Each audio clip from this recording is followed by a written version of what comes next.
We begin this edition of the news with a breaking update right now coming in from Bengaluru, where the body of an unidentified girl has been discovered stuffed inside a suitcase near the old Chandapura railway bridge on the outskirts of Bengaluru. The suitcase was found just next to the railway tracks. In fact, the initial information suggests that this possibly could be a murder or a crime that has occurred somewhere else, and the suitcase later was apparently thrown from a moving train. On your screens are the first images that our teams have been able to capture, and you look at a lot of fracas already there of the bystanders who possibly noticed that. You see them on the top of that flyover later when the cops were then called in, and they have registered an FIR for murder and are investigating the case. Deepak is also joining us and he has more details. Deepak, first up, what is it that you can tell us about what we know on the story so far?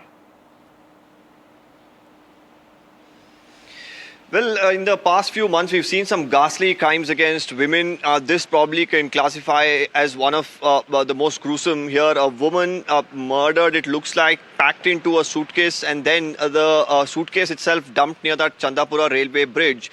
Earlier today, of course, first it was some locals who noticed that suitcase lying there, realized that there was something amiss, and then eventually figuring out that there was a body of a young girl or a woman inside. As of now, the railway police are looking into this as well. Meanwhile, we should also note that this falls under the Bengaluru rural police limits. So right now, the cops too are right now investigating this case. Now we should understand that if this is a matter where a person traveling on a train actually brought in the suitcase and threw it there, that will be a whole different case that needs to be investigated, and then the railway police will have to really get involved to try and ascertain where this man got into the train, where he got off, what was the modus operandi. At this point in time, because a body has been found, the Bengaluru rural police have registered a case.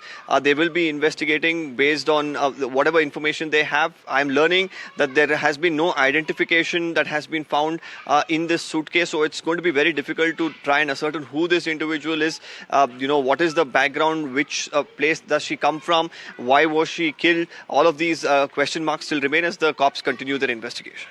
And Deepak, I do understand that these are still initial times, but what is this limited information we still have? Do we know about how old this victim was? Are there any missing people's report that possibly have been figured out, any ID proof or anything else that the cops have been able to put their hands on?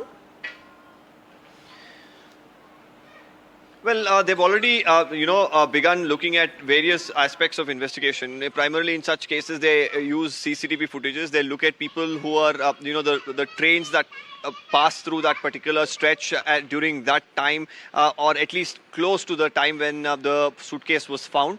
Then they will try to look at, CCTV footages from the railway, stations where people were boarding this train.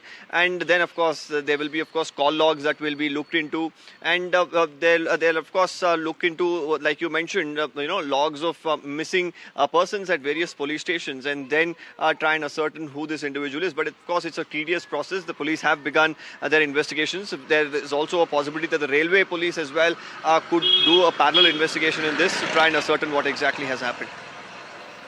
And are there more people being spoken to right now? Because I'm sure, if what we know so far is that this suitcase traveled on a particular train, are there any eyewitnesses or possibly anyone, Deepak, who could give the police any kind of clues here? Because otherwise this seems to be a very, very difficult case to crack.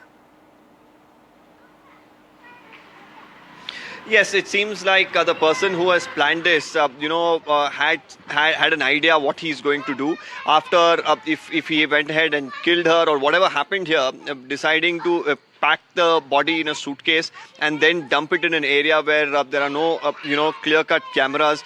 For the people who are around there as well, it came as an absolute shocker when they discovered that there was, in fact, a body of a girl or a woman inside this particular suitcase. They informed the police, who, of course, have called the forensic teams, tried to gather any sort of evidence, circumstantial as well as, in terms of fingerprints or anything that they could find on the suitcase, on the body. To a post-mortem as well will be conducted to try and ascertain how this crime was committed, if there was a case of sexual assault before the murder. All of these, of course, become a part of the investigation, and also reports that will come in from the FSL.